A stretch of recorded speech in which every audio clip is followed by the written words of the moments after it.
ڕووداوی کۆمەڵکوژی خێزانێکی ناوچەی شارەزور لەلایەن کوڕێکیانەوە کە پەنابەری وڵاتی بەریتانیا بووە لەلایەن بەشێک لە میدیاکانەوە ویسرا بەلاڕێدا ببرێت و هۆکاری تاوانە قێزەونەکە بەڕیش و پابەندی ئاینی و مزگەوتەوە ببەستنەوە.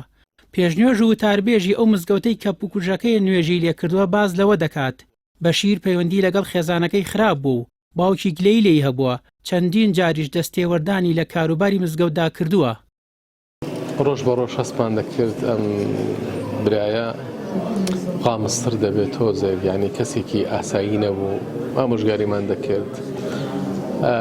ئەخیرەن سێ چوار جار ئاگدارمان کردەوە لە ئەو حاڵەتانی کە مەسەرەن لێرە هەندێک جار تەدەخولی دەکرد لە شؤونی ئیدارەی مزگەوتەکە ئاگدارمان کردەوە کە وەکو نوێژ خوێنێک بەخێراتین دەکەین و سەرمان و سەرچامان بەڵام ئەگەر کەسێ بێوێت تەداخل بکات لە شؤونی ئیداری مزگەوتەکە بەڕاستی لێرە مزگەوت ئیدارەی هەیە و دەستەی بەڕێوەبەری هەیە و ینی پێویستمان بە خەڵکانێک نییە بە حەقەت کە تەداخل لە شؤونی ئیدارە بکات. زۆر خەڵک هەیە مەسەڵەن هەندێک کۆمنتیان نووسیوە ئەم مزگەوتە بوو ئامۆژگاری خێری نەکردووە. بەڕاستی من وەکو چۆن ئامۆژگاری کوڕەکەی خۆم بکەم ئابوو شێو ئامۆژگاری ئەوم کردو بە دڵسۆزانم. زۆرم پێ ناخۆش بوو کەسێک کە نوێژ بکات و باوکی لێ ناڕازی بێت. لەبەرەوە بە هەموو جار دێڵەمەوانێ بە ئەمە خەڵک لەسەر ئیسلام حسابی نەکات.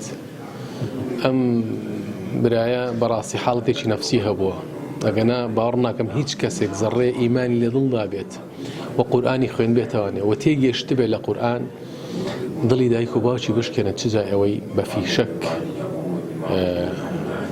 مەسەڵەن هێرش بکاتە سەر دایک و باوکی. گەنجە کوردەکانی لەندەن نوێژ خوێنان و قوتابیانی ناوەندە شەرعیەکان باز لەوە دەکەن ئەوان لە مزگەوت پەروەردەی دوور لە توند و تویژی و خراپەکاری وەردەگرن و ڕێنمایی دەکرێن چاکە لەگەڵ کەسوکاریان بکەن نەک بە پێچەوانەوە. ئێمە کە هەندی بتوانین یارمەتی یەکتر بدەین هەندی بتوانین باش بین لەگەڵ کەسی بەرامبەری خۆمان و تند و تیژی دووری تند و تیژی بین بە هیچ شێوەیەک نزیکی تند و تیژی نەبین. ئێمە ئەو شتە ڕەت دەکەین تاپان ئەوە هیچ علاقەت بە مزگەوت نییە و بە دینی ئیسلام نیە و بە دینی خوا نییە ئەم چەندە. حتى خوای گەورە دەفەرمووت لە قورئانی پیرۆزدا دەڵێتن هەر کەسێک یعنی ڕوحیک زەرەر بدە تەچەک و هەموو کەسێک یعنی هەموو مسلمان هەموو کاینێکی حی خوشتیوە نە بڵاکەس برایم. ئێمە لە مزگەوت کە ئێمە فێرمان دەکەین کە ئەوە علاقەت بە و تند و تیژیدا نییە.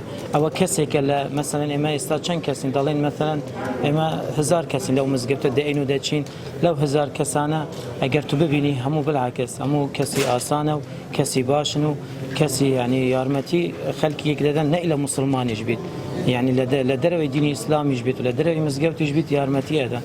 بەس ئەو ڕووداوی هاتیەکردن ئەوە هیچ علاقەت بە دینی ئیسلام نییە بە مزگەوت نییە بە فێرکردنی دینی ئیسلام نییە. ئەوە لە دەرەوەی کە ئێمە دەڵێن لە کەلتوری ئێمەیە. لە مزگەوتەوە ئەو فێربوونە تربیەتمان لە مارە باش بێت دەبی بەجی داکوبا بکەین لە ماڵەوەش دەبێت کوبری یارمەتی داکوبا بدەین ناوی قسەی خراپیان لەگە بکەن. ئەوەش فێربوونە دەبێت لەگە بڵاوەکانمان هەمومان باش بین نابێ قسەی خراپ و ناشرین لەگە یەکتری بکەین لە ژیان دەبا ئەو مامۆستانەش لەو مزگەفتانە نەبین ئەمە ڕۆینە ڕێی خراپ ئەگەر لە ئەو مامۆستان نەبا دەچونە ڕێی خراپ دەبێت زوو بینە کۆڕەکانی مزگەوتە حتا بەڕێ ڕاست دابڕێن. سەدان ساڵە لە ناو کوردەواریدا نوێژ خوێن و ئەهلی مزگەوت بە کەسانی بێزیان و سوودبەخش بۆ کۆمەڵگە ناسراون و هەمیشە چاکەکار و چاکەخواز بوون. لە هەر پێگەیەکیشدا بوونەتە هۆی ئاشتی و ئارامی.